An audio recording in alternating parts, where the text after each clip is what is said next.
যারা ভোট দেন জামাতকে ভোট দিয়েন না। যারা বললে যে এই একটা ভোট দিলে জান্নাতে যাবে, এরকম দলিল যদি কোনো ওলামা দেখাইতে পারে যে রোজার পূজা বলে এক, রোজার পূজা এক, রোজার পূজা যে একবার তার হ্যাঁ মুসলমান থাকে।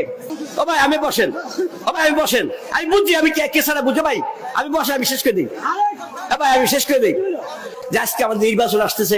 বসেন বসেন ভাই বসেন, খবর আছে। সম্মানিত মুসল্লিরা, আপনারা দয়া করে বসেন।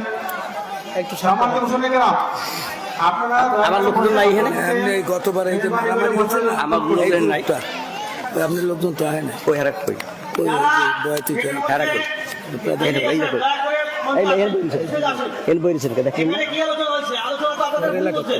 আপনি এলাকা বইরেছেন দেখেন কে বইরেছেন কেন বইরেছেন? পাল্লায় ভোট দিলে ব্যস্ত পাওয়া যাবে। আজকেও বলেছে জামাতের সেক্রেটারি জেনারেল, জামাতকে